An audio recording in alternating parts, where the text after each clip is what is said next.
They built the facility on a warm island near the equator. The crowd attending its activation completely filled the available space. Landkind and Islandkind stood side by side in the throng, chattering excitedly about what was about to happen, or swapping stories of home. While the differences between them had never truly run very deep, all bad blood had been forgotten during the work of recent times. News cameras clustered at every conceivable vantage point, wirelessly broadcasting the scene to the additional multitudes back home. HFY stood to one side of the temporary stage, watching Herod Rex give the final speech before the main event. The wind picked up, and Ice shifted his weight, leaning a little bit more on the cane he had hoped he wouldn't need that day. The Exarch of Samora had gone through his 5th molt at the end of the last cold season, and retirement was already looming close in his future. But what a way to go out. Ice thought to himself as he looked up at the massive structure towering above their heads. A gleaming crystal helix rose from the center of a wide steel dish, both halves sparkling with embedded circuitry and etched with perfectly spaced concentric circles. Let's see the aliens mock this. Rex finished his address and withdrew to stand beside Ice. Freshly promoted demi-scientist Ewan stepped up to the podium, and the cheering crowd silenced itself as the young kind carefully slotted a thick cable into the base of the microphone. The Voidsinger's crystal tower began to shimmer, a rainbow of lights running up and down its length. Was it prepared to shout a message to the stars? Attention. Ewan's voice simultaneously boomed out over the crowd and up towards the sky. Attention, you void-floating imbeciles. We can hear you talking about us. We know what you're saying. And we will not take it lying face down, do you hear, you sand-stuffed wastrels? For you have poked the sleeping Acrocanthosaurus. The kind are coming for you. And we are going to find you, anywhere you run, anywhere you hide, and we will see if you are so free with your insults when you are saying them to our face. Ewan felt a sudden rush of worry that he had screwed up on the last bit, but the approving roar from the crowd quickly wiped the irrational fear away. Pulling out a tech tablet from within the podium, the demi-scientist keyed up the next part of the agenda. Music began to sing out from the loudspeakers, a special song that had topped the charts for the entire past season. The song was titled, "Just Wait Till We Get Up There." Telemetry. Telemetry is good. Diagnostics. Yellow across the board. NOS. NOS is good. Ground section. Oh, were we the ground section? I thought we were the water section. Give us a few minutes to dry off and we'll try again. A collective groan filled the JNVO control room as Arch Director Vale Y. Isis slumped back in his chair and rubbed his facial channels. All sections, be advised that the aliens are in the comm system. Again. Ground section. This is ground section. We are at the designated safe distance, and the aliens are welcome to go drown in the ocean if they want.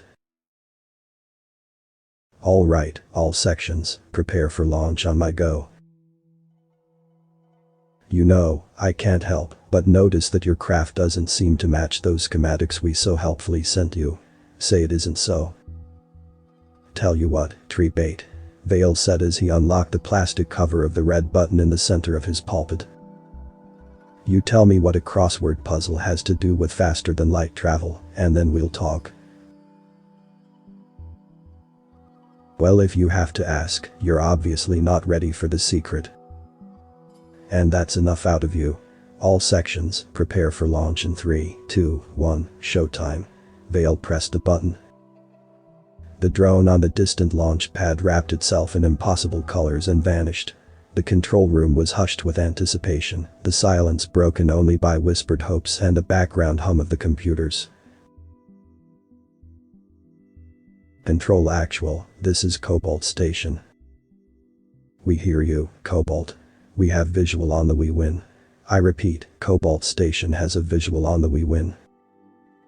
The room went from a silent vigil to an uproarious party in an instant. Kine leapt from their seats, clapping and cheering. There was hugging. There was kissing. There was. Oh, probably shouldn't allow that. Not on top of the keyboards, at least. And you did it without the crossword puzzle. Maybe you're smarter than we think. Go die in a hurricane, alien. Vale threw his headset in the trash. That was easily one of the worst runs I've ever had the misfortune of witnessing. The instructor snapped, glaring at each of the trainees in turn. No, I think it was the worst run I've ever seen. Do you have any excuse for what just happened in there? How you just nearly broke my very expensive simulator. No, sir. The three unkind mumbled in a disjointed chorus. The void knots in training had been in the simulator since breakfast, running through endless scenarios with barely any break. Riksev and Kolto had barely been able to make it to chairs, and Dur just kind of fell over and stayed there. You know what the aliens would say if they saw that pitiful display, Sandbrains. The director stepped closer to Riksev, eyes squinted. They would call you slow. They would call you stupid. They would ask whether those were your crests or bits of eggshell that were stuck on you. Is that what you drowners want them to say about you? No, sir. All three yelled in unison while scrambling to attention, exhaustion instantly banished at the mere thought of being judged by those void-chewing jesters. The instructor jabbed a claw towards the idling simulator. Then do it again, and do it right this time. The crew almost got stuck in the doorway in their rush to get in. A wide shallow crater formed in the bronze sand as the small craft slowly touched down, its thick landing legs sinking slightly into the beach as the full weight of the craft came to bear on them. The exact instant the ship settled, the rear hatch burst open as CMDR Riksev leapt out down to the sand, barely sparing a glance at the alien scenery as he stomped forwards along the shoreline. A wooden platform had been constructed further down the beach, and in a chair on top of that platform sat an alien. It bore passing resemblance to a kine, but it had no visible carapace aside from small, flat bits stuck on top of its claws, and its crest in particular had been replaced with a tangle of fibrous growths. It looked up from a book as Riksev clumped to a halt a few paces away and thrust forth an accusing claw. Your entire species is an idiotic, pointless carnival of sand-eating buffoons, your heads filled with nothing but the frothing extract of pure nonsense and intestinal fluids, almost certainly completely unable to understand the garbled discharge you mindlessly hurl out into the void, after having miraculously and accidentally assembled megaphones while trying for the millionth time to fit the round rock in the square hole. Your completely unfounded observations of our race has led us to conclude that every single instance of your species is a horrifically incompetent vegetarian that would be unable to drown due to your brain using so little oxygen. So incompetent, I think, that you would be utterly unable to find your way out your own weak ripe eggshells if you had been provided with a map and a hammer. Riksev fell silent, radiating triumph. The alien blinked once, nodded, and held out a red plastic cup with a small pink umbrella sticking out of the top. Good one. Cocktail. It's one of your recipes. Riksev stared dumbly at the offered drink, aura of victory instantly evaporating. Sure. Look, the main point of all of this is that independent development of high-tier space programs is fairly rare. Kolto and Dur had finally joined Riksev and Chuck Finley on the platform, all of them silently listening to the alien story. Riksev had stuck his paper umbrella between two of his crest spikes. It's a big enough galaxy that it's not exactly extraordinary, but 9 times out of 10 any given species was too slow, too scared, or too suicidal to get anywhere before some other guys stopped by for a chat. Take you guys for instance. You didn't even have satellites before we came, and hey. Sit down. I'm getting to the good part. So we find a planet full of crab people, give it a once-over, and somebody goofs up and hits reply all on his space email. Next thing we hear is you guys cursing a blue streak about aliens and trying to sort cosmic radiation from stellar radiation. So we say what the hell, and do it again, and you guys start hacking together a satellite program.